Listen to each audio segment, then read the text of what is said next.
පහ ශ්‍රේණිය ශිෂ්‍යත්ව විභාගයට මුහුණ දීමට බලාපොරොත්තු වෙමින් ඉන්න ඔබ සඳහාම අපේ ශිෂ්‍යත්වය 190ට වැඩි ලකුණක් ගන්න පුළුවන් වන විදිහේ ප්‍රශ්න පත්‍ර සාකච්ඡා කිරීම සම්පත් හමුව YouTube channel එකෙන් සිදු කරනවා. ඉතින් ඉලක්කගත ප්‍රශ්න සාකච්ඡා කිරීම කියලා මේක හඳුන්වද්දී අපි මේට අදාළ වීඩියෝ ගණනාවක් අපි ලබා දීලා තියෙනවා. ඕගොල්ලන්ට පුළුවන් සම්පත් හමුව YouTube channel එකේ grade 5 කියන අදාළ තීරුවට ගිහිල්ලා ශිෂ්‍යත්ව පාඩම් ගණනාවක් නරඹන්න. ළඟ එන ශිෂ්‍යත්ව විභාගයේ ඉහළම විශිෂ්ටම ලකුණ ඔබට ලබා ගැනීමට ශක්තිය ධෛර්යය ලැබේවා කියන ප්‍රාර්ථනාව තමයි අපේ තියෙන්නේ. ඉතින් අපි ඔබට කියනවා ඉතාමත්ම වැඩි ඉහළ ලකුණකට යාමේ ශක්තිය ධෛර්ය වාසනාව ඔබට ලැබේවා කියලා. හැමදාමත් වගේ මම ඔබට ආදර අනිල් සම්පත් රණසිංහ සර් මෙන්න මේ විදියට ප්‍රශ්න පත්‍ර සාකච්ඡා කිරීම ආරම්භ කරනවා. වීඩියෝ එක අවසාන වෙනකම් බලන්න. මේ ප්‍රශ්න පත්‍රය ඔබට අවශ්‍ය නම් ඩිස්ක්‍රිප්ෂන් එකේ ලින්ක් එකක් තියෙනවා. ඒ ලින්ක් එකට ගිහිල්ලා ප්‍රශ්න පත්‍රය ඔබට ගබඩා කරගැනීමේ හැකියාවක් තිබෙනවා. හරි. අපි යමු පේපර් එකට. ඡේදයේ ඇසුරෙන් නසා ඇති ප්‍රශ්නවලට පිළිතුරු සපයන්න කියලා පළවෙනි ප්‍රශ්නය තියෙන්නේ මගේ ආදරණීය දුවේ පුතේ. කියවන්නකෝ ඔබට පේන විදියට තේරෙන විදියට හොඳට මේ ඡේදය ඔබගේ ෆෝන් එකේ මේ YouTube channel එකට අදාළ පාඩම් බලනවා නම් ෆෝන් එකේ full screen දාගන්න. එහෙම නැත්නම් ඔබට අදාළ ඕනෑම device එකකින් මේ පේපර් එක හොඳට කියවලා ඔබ පිළිතුරු මා සමග සාකච්ඡා කරන අවස්ථාවේම ඊට කලින් ලකුණු කරන්න. ඒක තමයි අපේ බලාපොරොත්තුව ඔබේ දැනුම මනින එක. හරි. ඡේදයේ ඇසුරෙන් නසා ඇති ප්‍රශ්නවලට පිළිතුරු සපයන්න. මෙතන තියෙනවා මෙන්න මෙහෙම ඡේදයක්. මේ ඡේදය හරීම වැදගත්. ඔබට මේ ඡේදය හොඳින් පළවෙනි වතාවේ කියවන්න. නැවතත් මේ ඡේදය හොඳින් කියවන්න. ඉන් අනතුරුව මේ ප්‍රශ්න 6 කියවන්න. නැවත වතාවක් ඡේදය කියවන්න. ඒකින් එක සරලව පිළිතුරු ලබා දෙන්න. අපි මේ විදිහට තමයි දූල පුතාලා දැනුවත් කරන්නේ. බලමු. ඉදුණු peer ගෙඩියක් අපට කඩා ගන්නට ලැබුණේ කලාතුරකිනි. peerයක් යන්තම් පැසේ කහපට්ට වීගෙන එනු දකින ළමයින් එය කඩා ගන්නා බැවිනි.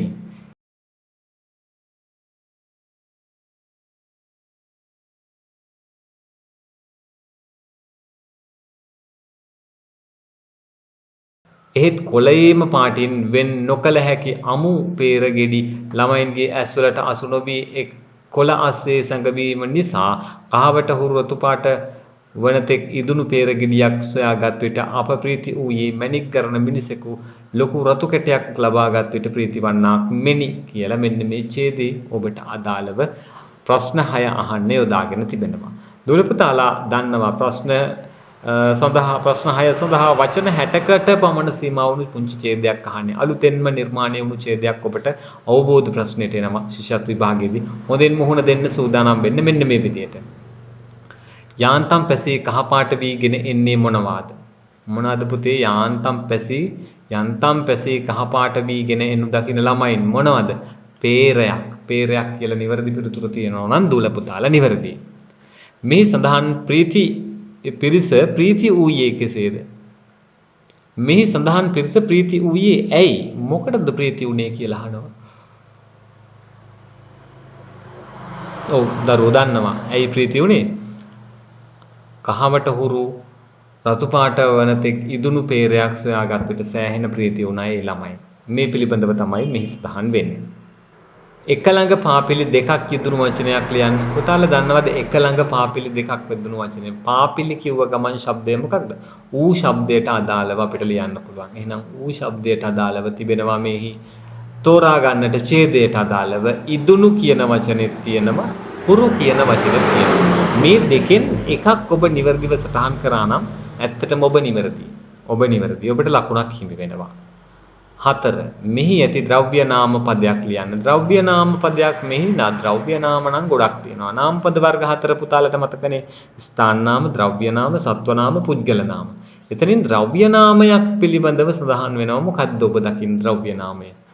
මෙහි ඇති ද්‍රව්‍ය නාම පදයක් තමයි අපි දන්නව රතු කැටයක් කියන එක ද්‍රව්‍ය නාමයක්. කොලයක් කියන එක peerයක් කියන ඒවා ද්‍රව්‍ය නාම විදිහට ගන්න පුළුවන්. නම් net වලට කියන එකට උත්තරය s වලට ඔය සමාන පද. පුතේ net වලට කියලා තියෙන නිසා s වලට කියලාම ලියන්න ඕන. net වලටම කියලා තිබුණා නම් s වලටම කියලා ලියන්න ඕන. ඒ නිසා තියෙන විදිහටම ලියන්න කියලයි අපි ආදරණීය දරුවෝ දැනුවත් කරන්නේ. රත්න හොඳ වෙලාවට මොකක්ද කියලා දන්නවා. මැණික. රත්නපුරය මතකයිනේ මණික්පුරය මිනිපුරය කියලා කියන්නේ කොහෙද? රත්නපුරයට. එහෙනම් මේ සදාන උපමාව ලියන්න. මොකද්ද පුතේ තිබිච්ච උපමාව? මේ තියෙන්නේ ප්‍රීතිවන්නාක් මෙනි. මොකද්ද? ඉදුණු peerගෙඩියක් සොයාගත්ත විට. ඊළඟට මූර්ධජ අක්ෂරයක් සහිත අප්‍රාණවාචී නාමපදයක් ලියන්න. මූර්ධජ අක්ෂරයක් වෙන්නත් ඕන, අප්‍රාණවාචී නාමපදයක් වෙන්නත් ඕන. මොකක් වෙන්න පුළුවන්ද පුතාලා හිතන විදිහට? හරි. මූර්ධජ අක්ෂරයක් සහිත නම් අප්‍රාණවාචී නාමපද දෙකක් තියෙනවා. එකක් කොළයේ, අනිත් එක මැණික්. පස්සේ අපි යනවා 8. මෙහි සඳහන් උත්තම පුරුෂ අනුක්ත බහුවචන නාමපදය ලියන්න. උත්තම පුරුෂ වෙන්න ඕන, අනුක්ත වෙන්න ඕන, ඒකේ බහුවචනය වෙන්න ඕන. උත්තම පුරුෂ මම උත්තම පුරුෂයි. ඒ වගේම හි අනුක්තය මා. එහෙනම් ඒකේ බහුවචනය විදියට මොකක්ද ගන්නෙ? මේ සඳහන් උත්තම පුරුෂ අනුක්ත බහුවචනය මොකක්ද කියලා අහුවාම මෙන්න පිළිතුර අප කියන එක තමයි නිවැරදි පිළිතුර වෙන්නේ. පහ සඳහන් වචනවල ඉරියන්දි අක්ෂරයේ යෙදී ඇති පිල්ලම නම් කරන්න. පුතේ පිල්ලම ගැන සඳහන් කරද්දී පාසලේ කියන අක්ෂරය ශබ්දය මොකක්ද? ඒ ශබ්දය. එහෙනම් පාසලේ කියනකොට ඔබට පිළිවන් එහි පිල්ලම් ලියන්න. මෙන්න මේ විදිහට. කොම්බුව සහිත හල් කිරීම. කොම්බුව සහිත හල් කිරීමක් මෙහි තියෙනවා. ලෝකය කියලා ගත්තාම දුවේ පුතේ ලෝ කියන අකුර highlight කරලා නැත්නම් විශේෂ කරලා ඉරක් ඇඳලා තියෙනවා. හරි. කොම්බුව ඇලපිල්ල සහිත හල් කිරීම. කොම්බුව ඇලපිල්ල සහිත හල් කිරීම. අංක 3. අපි අංක 3 බලමු. පහත දක්වා ඇති වාක්‍යවල හිස්තැනට ගැලපෙන නිවැරදි අක්ෂර වින්‍යාසය සහිත වචනය තෝරා ලියන්න. සුළඟත් සමග වැහි වලාකුළු කියන එකෙන් නිවැරදි වෙන වලාකුළු. පළවෙනි අකුර දන්තජ, දෙවෙනි අකුර මූර්ධජ එන අක්කහරි. මොකක්ද මේ විදිහට තියෙන්නේ? පළවෙනි අකුර දන්තජ, දෙවෙනි අකුර ලකාරය බලන්න මූර්ධජ වෙනවා. එහෙම එකක් තියෙනවා. මොකද්ද? වලාකුළ. පහත වගන්තිය වචන බහුවචනට හරවා නැවත ලියන්න. ඔහු නිවසට පැමිණියේය. මේ බහුවචන කරන්නේ මොකක්ද පුතේ? උක්තය සහ කර්මය. එහෙම නැත්නම් උක්තය සහ ක්‍රියාව.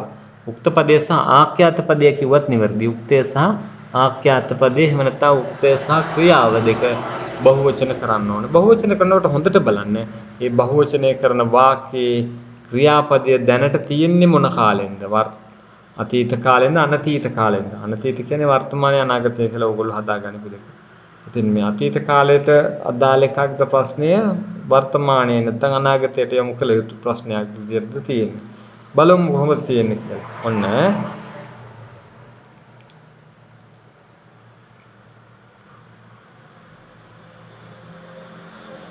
ඔහු නිවසට ගියේය. ගියේය නම් ගිහින් ඉවරයිනේ. එහෙනම් ඔහු නිවසට ගියේය කියන එක ඔව්හු කරලා ඔව්හු නිවසට ගියහ නැත්නම් ගියෝය කියලා දාන්න පුළුවන්. පුතාලා මේ විදිහට දැම්මනම් හරියි.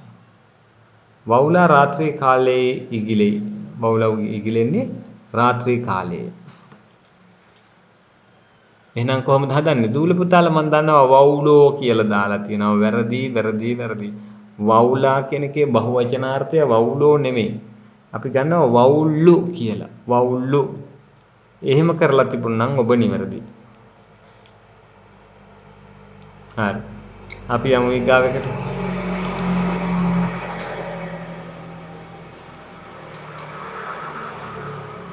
සුදුසු වචන යොදා ප්‍රස්තාව පිරුල සම්පූර්ණ කරන්න. සුදුසු වචන යොදමු.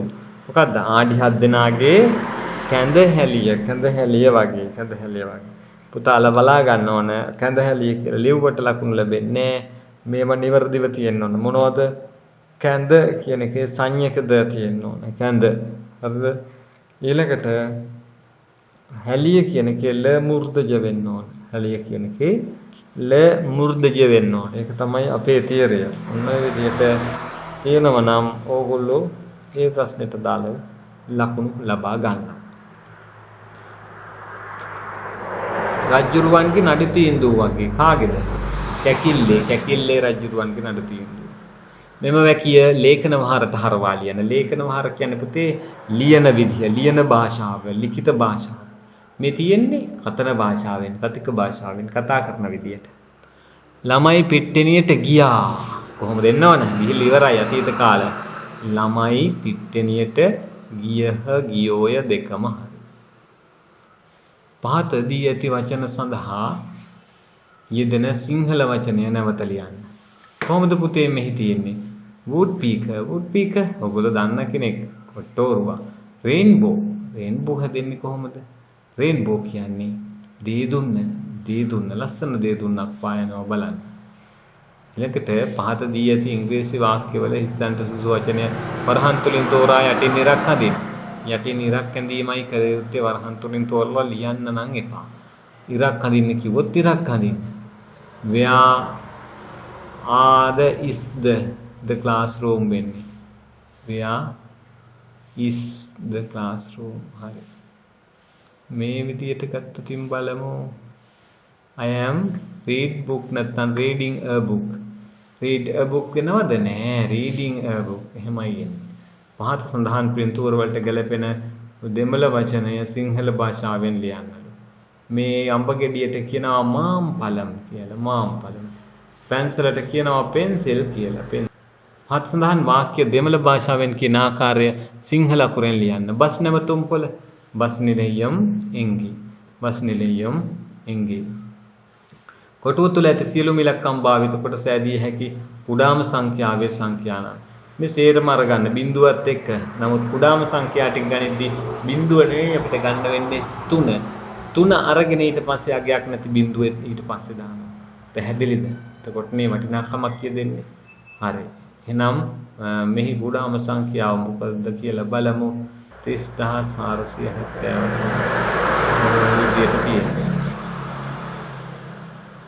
පාත් සඳහන් රූපයේ මකුළුවාගේ පාද ගන්න කියද? මකුළුව අයිති වෙන්නේ මොකටද? මකුළුව අයිති වෙනවා කෘමී ගණයටද? නෑ, කෘමීන් නෙමෙයි. පාද 8ක් තියෙනවා මකුළුව. පාද 8ක් තියෙනවා. එහෙනම් උත්තරයේ විදිහට අපි ගන්නවා මේකට 4ක් එකතු කරලා 8ක් තියෙන එක. 8ට 4ක් එකතු වුනහම 12යි. 12 තමයි මේ නිවැරදි කුලතර විදිහට වැටුනේ. 12.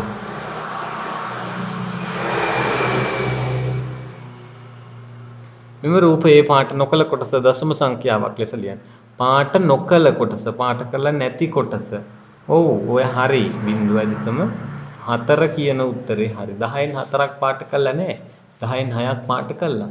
10න් 4ක් පාට නොකල කොටසයි අහන්නේ. ඊළඟට හරි අංක 16 පොලියෝ වසංගත එන්නත ලබා ගැනීම සඳහා 4857ක පිරිසක් මධ්‍යස්ථානයට පැමිණ ඇති අතර ඉන් 875 දෙනෙකුට එන්නත ලබා දීලා ඒ අය පිටව ගියා. කොච්චරක්ද? 4857න් 875කට එන්නත ලබා දීලා පිටව ගියා. ඊට පස්සේ මොකද උනේ? නැවත එන්නත ලබා ගැනීමට 325 දෙනෙකු එන්නත ලබා ගැනීමට පැමිණියා. දැන් එන්නත ලබා ගැනීමට සිටින පිරිස කොපමණද? දැන් කොච්චර එන්නත ලබා ගැනීමට ඉන්නවද? කොහොමද හොයන්නේ? මෙන්න මේ 4857න් අඩු කරනම 875. ඒ එන පිළිතුරට එකතු කරන්න 325. මෙන්න මේ උත්තරය ලැබෙනවා 4307යි. 4307 නිවැරදි පිළිතුර විදියට. කූඩයක රඹුටන් ගෙඩි 424ක් තිබිනි. එය පවුල් 4කට සමානව බෙදා දෙන ලදී. පවුලක ලැබුණ රඹුටන් ගෙඩි ගන්න කීයද? රඹුටන් ගෙඩි ප්‍රති 424ක් නේ. ඒක පවුල් 4කට සමානව බෙදන්න. එහෙනම් 4ෙන් බෙදීමේ ගණිත කර්මය තියෙනවා. අපි බලමු නේද 4ෙන් බෙදලා. උත්තරේ 106යි 4ෙන් බෙදලා ගත්තා. ABC යන ස්ථාන 3ක තිබූ පොල් ගෙඩි ගණන පිළිවෙලින් 385 1650 98 වේ. එක එක ප්‍රමාණ වල ගොඩවල්නේ. දැන් මේ ගොඩවල් තුනම එකතු කරලා සමානව බෙදනවා පොල්. කොහොමද සමානව බෙදන්නේ? මෙන්න මේ අගයන් ටික පුතාලට එකතු කරන්න වෙනවා. 385 එකතු කරන්න, 1650 එකතු කරන්න, 98 එකතු කරන්න. මේක සමානව ගොඩවල් 3කට බෙදන්න. ගොඩවල් 3කට බෙදන්න.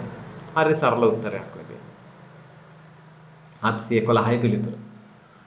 අනුරාධපුර දුම්රිය ස්ථානයෙන් ගමන් ආරම්භ කළ දුම්රියක් කොළඹ කොටුවට ළඟා වන විට පස්වරු 1:45 පුතේ අනුරාධපුරෙන් ගමන් ආරම්භ කරලා කොළඹ කොටුවට යනකොට කොටුවේ වෙලාව තමයි පස්වරු 1:45.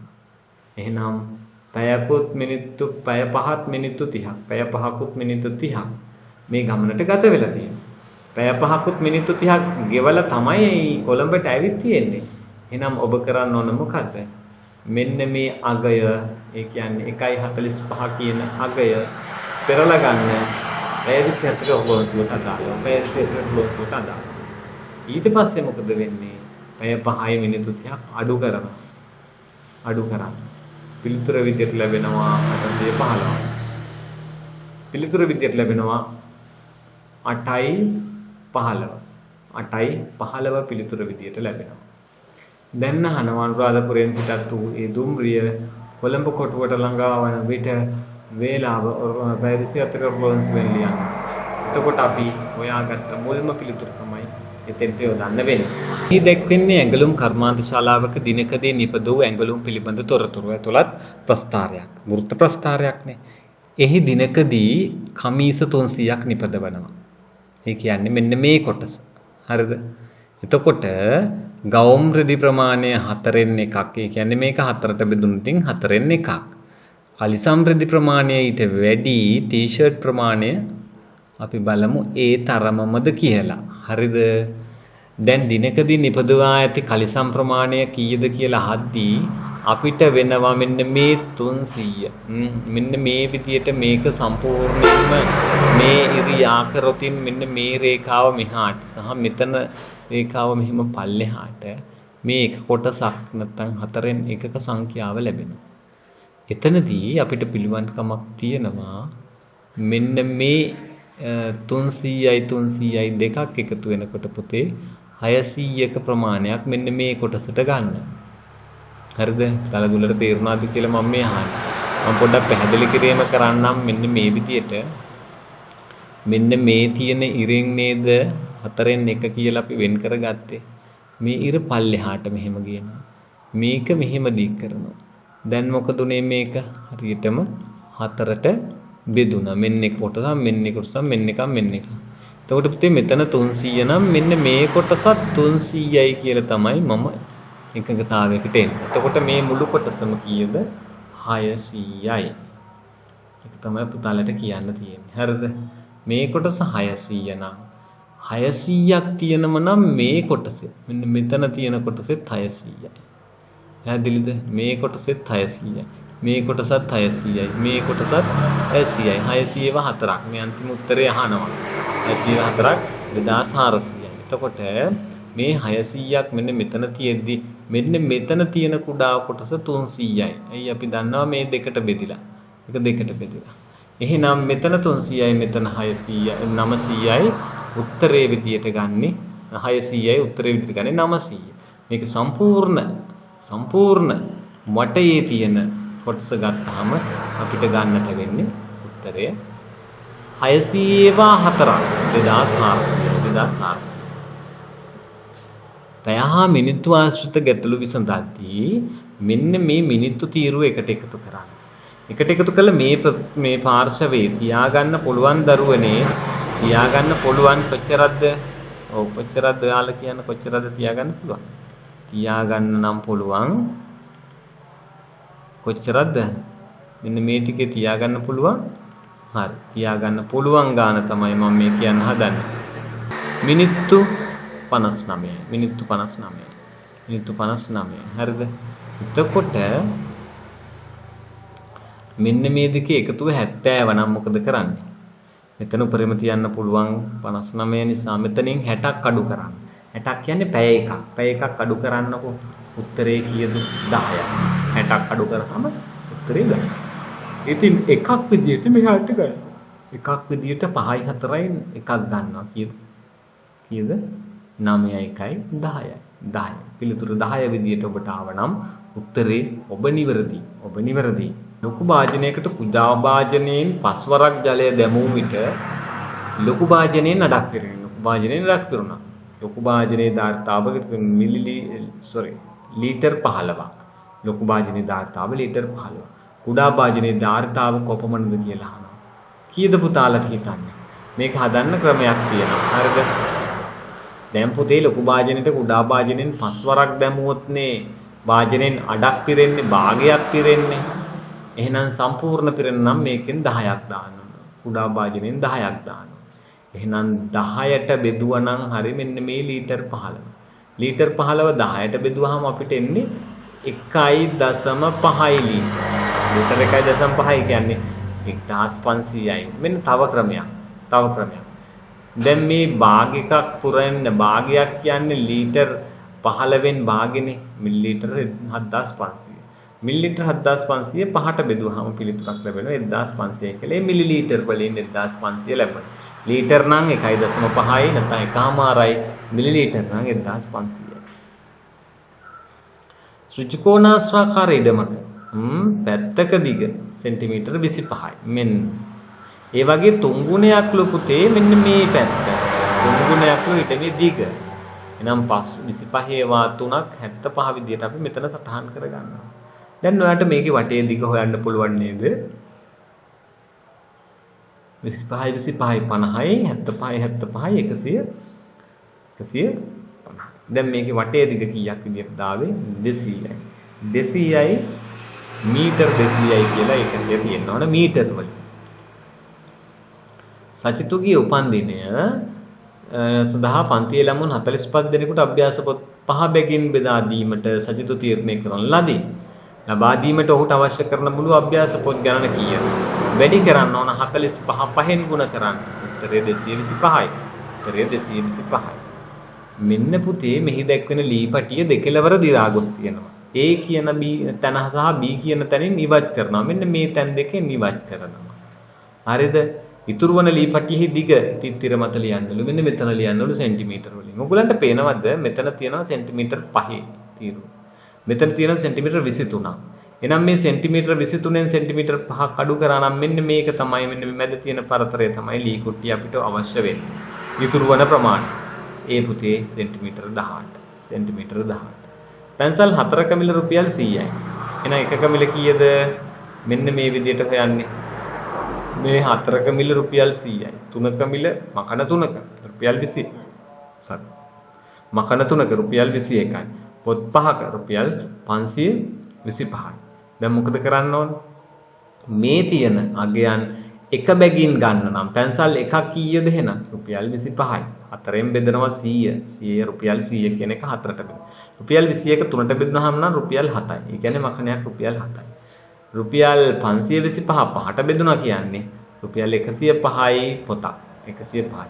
මෙහි එකතුව කීයද? 137යි. රුපියල් 137යි නිවැරදි පිළිතුර. ජනිත තම නිවස ඉදිකිරීම කටයුතු ආරම්භ කළේ 2015 ජනවාරි. හොඳට මතක තියාගන්න 2015 ජනවාරි. 2017 වසර වන විට සම්පූර්ණ කටයුතු වලින් 4න් දෙකක් කියන්නේ බලන්න 4න් දෙකක් නිමවා තිබෙනවා. අපි බලමු 15 16 17 වෙනකොට 4න් දෙකක් නිමවල තියෙනවා. ඒ කියන්නේ පුතේ 4න් දෙකක් කියන්නේ දෙකෙන් එකක්. දෙකෙන් එකක් කියන්නේ භාගයක්. භාගයක් නිම කරන්න අවුරුදු 3ක් ගියා නම් ඉතිරි භාගෙ නිම කරන්න යන්නේත් අවුරුදු 3යි. 18 19 20. මෙතන 2019 විය යුතුයි. 2019 20 බවට පත් විය යුතුයි. පැහැදිලිනේ? එහෙනම් උත්තරේ 2020 වර්ෂයේ තමයි අවසන් වෙන්නේ. මෙන්න පුතේ ලස්සන ගානක්. මේ ඝන වස්තුවේ ශීර්ෂ ගණන කීයද? ධාර ගණන කීයද? ශීර්ෂ තමයි මේ මුළු වදින් තියෙන්නේ මුළු විදියට. මේ මුළු 1 2 3 4යි උඩ වට්ටුවේ. යට කොටසේ 4යි. එහෙනම් 8ක් පෙන්වන්න පුළුවන්. ධාර මගේ පුතේ ධාර මේ විදියට 4ක් තියෙනවා සිරස් අතට. තිරස් අතට තියෙනවා පුතේ මෙතන 4යි 4යි 8ක්. 8යි 4යි 12යි නේද? මෙන්න 12 කියපු උත්තරය ආවා. ධාර 12ක්. පුතාලට තේරෙන්නේ. කොළඹ සිට හලාවත දක්වා මාර්ගයක් පහර දැක්වෙනවා. ඒ ඇසුරින් සොයන්න විසඳුම සොයන්න මීගමුවේ සිට හලාවතට. මෙන්න මීගම ඉඳලා හලාවතට දුර හොයන හැටි. මේ කොළඹ ඉඳලා දුර තමයි දිගටම මේ තියෙන්නේ. කොළඹ ඉඳලා මීගමුවට 35 කිලෝමීටර, කොළඹ ඉඳලා මහවැවට 60යි. කොළඹ ඉඳලා හලාවතට සෙන්ටිමීටර් 76යි. එහෙනම් මේ අතරමැදි දෙකක් අතරේ දුර හොයන්න අඩු කිරීමක් තියෙනවා 76යි 35යි. 76න් කිලෝමීටර් 76න් කිලෝමීටර් 35ක් අඩු කරන්න කිලෝමීටර් 41යි උත්තරේ. 41යි උත්තරේ. මෙන්න මේ විදිහට පරිසරයේ ප්‍රශ්න ටිකක් බලන්න. අපි පරිසරයේ කොටස ඉක්මනට බලමු. බලලා අපි පේපර් එකේ ගැන ඕගොල්ලන්ට සාකච්ඡා කරන එක අද දවසේ සිදු කරන්නේ. නොමිලේ ලැබෙන පෙළපොත් ඊළඟ වර්ෂයේදී තවත් සිසුවෙකුට භාවිතා කිරීමට හැකිවන පරිදි ප්‍රවේශම් කිරීම අවශ්‍ය වන්නේ Tamanගේ කාට ඉටු විය යුතු යුතුකමක් විදියට නිවසටද රටටද පාසලටද පෙළපොත් ලබා ගැනීම අපිට වෙන්නේ ජාතික මට්ටමේ වැඩසටහනක් විදියට නේද? කොළඹ අධ්‍යාපන ප්‍රකාශන දෙපාර්තමේන්තුව රජයේ මුද්‍රණාලයෙන් තමයි මේ පොත් ගොඩක් වලට එළියට එන්නේ. එහෙනම් උත්තරේ විදියට මෙන්න මේ දෙවෙනි උත්තරේ තමයි අපි ඉතුරු කරන්නේ. අපි පෙළපොත් පරිස්සමට පරිහරණය කරලා. සිත්පාන් කිරීමේ ක්‍රියාකාරකමට අතරට අයත් නොවන්නේ මින් කුමක්ද? පුතේ සිත්පාන් කිරීම ශාරීරික ලිහිල් බව, මානසික ලිහිල් බව, අදිෂ්ඨානය, ප්‍රාර්ථනාව උදානය මතකනේ පියවර 5. ඒ දෙකම මේකේ තියෙනවා නම් සූර්ය නමස්කාරය කියන්නේ යෝග ක්‍රමයක්. උදෑසන සූර්යා නම දින යෝග ක්‍රමයක් ඉන්දියාවෙන් පැවතෙන සූර්ය නමස්කාරය. රාත්‍රී කාලයේ පිපෙන මලකට උදාහරණයක් නෙවෙයිලු. මොකද්ද මෙතන රාත්‍රී කාලයේ පිපෙන උදාහරණයක් නොවන්නේ? හවසට පිපෙන හෙන්දිරික්කා. හවසට පිපෙන හෙන්දිරික්කා. ඊළඟට ශ්‍රී ලංකාවේ විවිධ ශ්‍රී ලංකාවේ ඉතිහාසය පිළිබඳ තොරතුරු දැන ගැනීමට වඩාත්ම සුදුසු ග්‍රන්ථය මොකක්ද? සුදුසුම ග්‍රන්ථය පුතේ මහා වංශය. මහා වංශය සුභාෂිතය කියන්නේ කවි පොතක්. වටිනා කියන කවි තියෙනවා. ආදර්ශමත් කවි ගොඩක් තියෙනවා. බෝධි වංශය කියන්නේ බෝධීන් වහන්සේ පිළිබඳ තොරතුරු ලියවී ඇති ඉතිහාසගත කෘතිය බෝධි වංශය. වෙළඳාමේදී ලීටර් හා මිලිලීටර් මැන විකුණන දෙයක් වන්නේ මින් අතරින් කුමක්ද? ලීටර් මිලිලීටර් ඕන වෙන්නේ ද්‍රව මැනීම. ද්‍රව විදියට මෙතන තියෙන්නේ භූමි තෙල්. භූමි තෙල් මැනීමට. සුළඟමගෙන් බීජ ව්‍යාප්ත වී රෝපණය වන ශාකයක් වන්නේ මේ අතරින් කුමක්ද? සුළඟමගෙන් ව්‍යාප්ත වෙනව මොන වගේද? කදුරු නම් ජලයෙන්. ගංගා ඇලදොල අයිනේ තියෙන්නේ. ඉලුක් සුළඟට ගහගෙන යනවා පුතාලට මතක ඇති. අඹ සතුන් මගින්. සතුන් අඹ ඇටයක් අඹ ඵලයක් කාලා අඹ ඇටේ තව තැනක දැම්මහම පැලවෙනවා. එහෙනම් උත්තරේ අංක 2. අංක 2.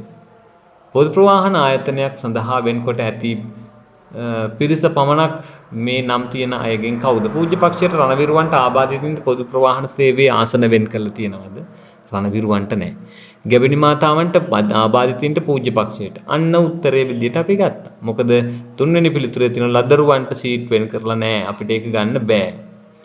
දණ්ඩ චුම්බකයක් මෙන්න කාන්දම් කැබලි කිහිපයක් දැක්වෙනවා. දණ්ඩ චුම්බකයක් ඇද ගැනීමේ ආකර්ෂණ ශක්තිය වැඩි වශයෙන්ම තියෙන්නේ පුතේ කෙලවර දෙකේ. කෙලවර දෙකේ. දෙකෙලවර. මෙතන අහනවා මෙන්න මේ මිනිසා සුවඳයි මලසේ ගීතය ගායනා කරන්නේ කවුද? සුනිල් එදිරිසිංහ මහතා. සුනිල් එදිරිසිංහ මහතා. කෑගල්ල සහ පොළොන්නරුව යන ප්‍රදේශ මතකනේ පුතාලට. එහෙනම් කෑගල්ල පොළොන්නරුව යන දිස්ත්‍රික්ක දෙක අයත් පළාත් දෙක පිළිවෙලින්. පළාත පුතේ කෑගල්ල රත්නපුර කොහෙද? සබරගමුවේ. පොළොන්නරුව අනුරාධපුර කොහෙද? උතුරු මැද. එහෙනම් මෙන්න උත්තරේ. මෙන්න සබරගමුව සහ උතුරු මැද. සූර්යා පිළිබඳව ප්‍රශ්නයක් තුනට පස්සේ සුනාමිය ගැනත් තියෙනවා. සුනාමිය ඇතිවීම සඳහා ප්‍රධාන වශයෙන් බලපාන්නේ මොකක්ද? ඔබ දන්නවා. මුහුදේ පතුලේ භූමිකම්පාවක් හට ගැනීම. එය මනින්න රික්ටර් මාපකයෙන් මැනලා කියනවා මෙන්න මේ ගාන අවශ්‍ය අය ආරක්ෂක ස්ථාන වෙත යන්න කියලා. සුනාමි අනතුරු ඇඟවීම් වලදී මුහුදු පතුලේ භූමිකම්පාවක් වුණාම තමයි මේ ක්‍රියාවලිය ක්‍රියාත්මක වෙන්නේ. ಭಾರತೀಯ පොතව ලැබුවේ නම් දේවත්වයෙන් පුදනවා. මේ පුද්ගලයා පිළිබඳව ඉන්දියානු ජාතික MS අනේ මැතිතුමා සඳහන් කරා. MS අනේ මැතිතුමා සඳහන් කරේ ඉන්දියාවේ මෙයා හිටියනම් මෙයාට පූජා තියනවා, කෝවිල් හදනවා, දේවාල හදනවා. මේ මිනිස්සු ඒ තරම් ආදරේ වෙයි. ඒත් ලංකාවේ උඹලට වටින්නේ නැහැ. කවුද මේ? කන්නංගර මැතිතුමා. නිදහස් අධ්‍යාපනයේ පියා CWW කන්නංගර මැතිතුමා. මෙතන ඉන්නේ කවුද පුතේ? රූපේ දැක්වෙන්නේ ආනන්ද කුමාරස්වාමි මැතිතුමා. පස්ගෝ රස කවුද ලබා දෙන්නේ? පස්ගෝ රස ලබා දෙද්දී පස්ගෝ රස ගැන කියමු. කිරි, දී කිරි, ගිතෙල්, වෙඬරු, මෝරු. කිරි, දී කිරි, ගිතෙල්, වෙඬරු, මෝරු, පස්ගෝ රස. මුවාගෙන් නේද ලබා ගන්න? යතාගෙන්ද එළදෙනගෙන්ද? එළදෙන තමයි නිවැරදි පිළිතුර.